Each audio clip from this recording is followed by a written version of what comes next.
There's been a lot of exciting stuff happening with video games recently.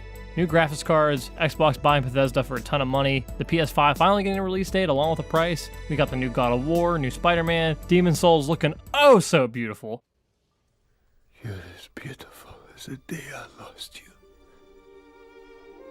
Steve from Minecraft's in Smash now? Like, I still can't believe it, and apparently some people are really mad about it.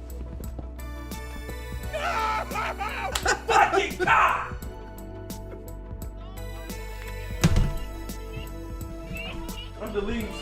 I'm deleting Smash. Fuck Smash. There's a lot to be excited about right now, but one thing that normally gets me excited around this time of year is the new indie game showed off at PAX. This year, a bunch of demos were shown on Steam for obvious reasons. I played a few and decided to do a video to talk about some of the demos I played. I decided to do something different this time around. I'm going to be rating these demos based on the impression they left on me and how interested I am in playing them. I'm going to be giving these demos a score between 1 and 5. 1 being a game I'm going to pass on, and 5 being a game I'm definitely going to buy as soon as it's available. So sit back and relax, it's time to look at some demos.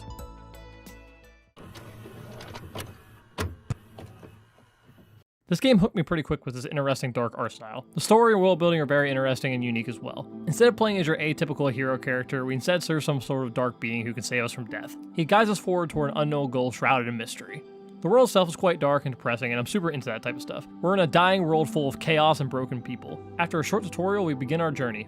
We first stumble upon a refugee camp full of exiles. All these refugees were banished because they were considered no use to the church. All of them desired to go to the Lighthouse of Hope, where they finally will find peace, but it's sadly impossible since most of them are old, crippled, or weak. There's a lot more to this world as well, like a spider village, a war band led by a mutated human, and forgotten cities. Combat is brutal, just like the world we explore. We fight blood demons, disgusting spiders, and whatever the fuck this thing is. Ugh. In our arsenal, we have a regular sword, a dual blade that we can throw, and gauntlets that do power geysers.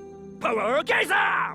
Your special weapons have cooldowns after using their special moves, so you have to be careful with them and use them wisely. Each weapon has a positive and negative to them, so you have to play to their strengths and also try and avoid their weaknesses. Combat's pretty fun, and it's also quite difficult since healing items are very scarce. The game will normally give you a checkpoint before each difficult wave-style combat encounter, so you aren't wasting your time trekking back to the same room you died in 80 times already. The game does have some faults though. Combat can get tedious at times, specifically this area with the blood demons. You only fight 2 enemy types, so every fight you employ the same strategy. Unlike the spider area, where it introduces 3 different enemy types slowly throughout.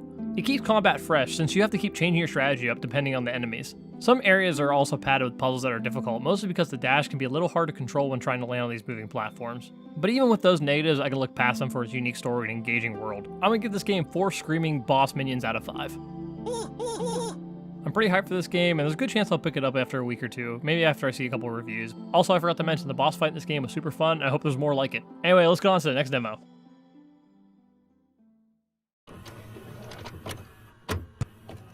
This game is very similar in certain ways to a game called Out of This World. Your movement is very stiff, and doing anything takes a couple of seconds. It tries to be realistic for better or worse. If you drop your sword or your knife, it's not going to magically snap back to you. You gotta go back and pick it up, dum-dum. You have to take things slow, which adds to the quiet and minimal environment.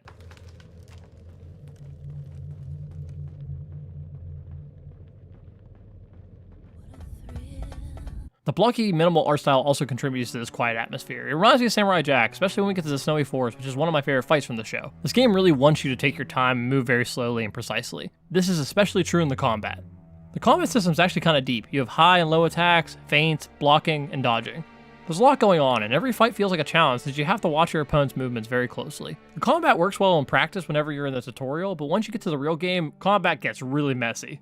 I know, it's a demo, and I don't want to be too negative on a game that isn't finished yet, but combat really doesn't feel good. Your block is on the control stick, and it just feels so unnatural and weird. It has a 2 human problem, and if you don't remember 2 human, it's because it's from 2008. The controls in general just feel weird and messy. I felt like it would have been better if each block was set on a different button, like one for high blocking and one for low blocking. Another issue I have with the combat is that your character's super fragile, but every enemy is super tanky. The thing is, this isn't always a bad thing in certain games. In Sekiro, when you get hit like a fucking Akuma combo in Tekken.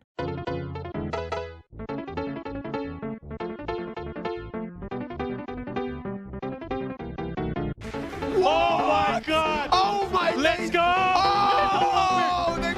The trade-off though is that you can insta-kill enemies with good parries, stealth, and also breaking posture. You're rewarded for being aggressive and along with being defensive. In this game though, you don't have a lot of options to do damage other than getting maybe 1 or 2 hits in. I get the feeling of wanting the player to feel weak to enemies, but it gets to a point where it's so frustrating that it isn't worth your time. I think what would help this issue is why not make the combat system a little deeper? How about a parry mechanic with a well-timed block that leads to a heavy attack doing a lot of damage? Or how about being able to disarm the opponent at the risk of being disarmed yourself? Or how about giving the player the ability to do a grab at the cost of leaving themselves open if they miss it? I love the idea behind this combat system, but execution and limited options just make the combat feel boring and tiresome. I'm gonna give this 2 friendly fire spear kills out of 5.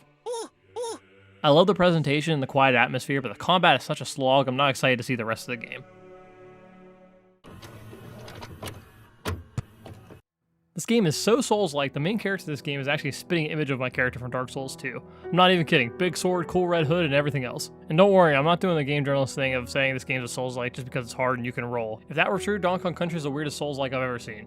And just like a Souls-like, story isn't really a big deal.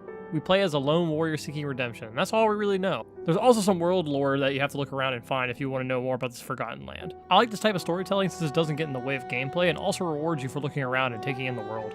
Aesthetically, it looks just like a 2D Dark Souls. I personally really like the dark medieval atmosphere, and the sprite work on the bosses and environment is so gorgeous. Along with the bosses looking great, each brings their own unique and fun challenge. Our first boss helps teach the player about mechanics and how to break through defenses. The second boss shows us that there can be phase changes. Is that all you got, you son of a bitch? Oh, fuck you. And the third boss is being a fucking asshole. There are some creative ideas here, like how the angel boss's back arch changes between white and red, letting you know which attack is coming first. The bosses are a joy to fight, especially with this great combat system. Combat's got your pretty standard stuff like dodging, charge attacks, and regular attacks. Dodging though in this game is pretty different. Each dodge uses a bar of stamina, but stamina comes back at a snail's pace, so you have to use it wisely. Healing takes some inspiration from Bloodborne. After doing a charge attack, you gain the ability to heal every time you hit the enemy. Your charge attack also boosts damage and can sometimes be the only way to do damage to an enemy with high defenses. This is the only way that you can heal, so it forces the player to play aggressive along with the limited dodges they have. It keeps a Souls-like gameplay but flips it on its head to something familiar but fresh and fun. Where things start getting really different is leveling up. You get 3 different skill trees, each with a unique ability. The skill trees also seem pretty deep as well, which I hope leads to different builds that have very diverse gameplay. There's a lot of great stuff here and I really like it. I'm gonna give this demo 5 Dying Crusaders that remind me of Oscar out of 5. Bang, bang, bang, bang, bang, bang. I'm gonna put this on my wish list, and on day 1 I'm definitely gonna buy it, and I'll be counting the days until it's available. Hey, I just want to let you guys know that we're going to be doing a giveaway on this date right here. I'm going to be live streaming on Twitch, and I'm going to give away 2 copies of Cyberpunk. I'm going to be playing 2 super cheap horror games I found on Steam, along with watching some spooky videos. But anyway, thank you again for watching. I really appreciate it.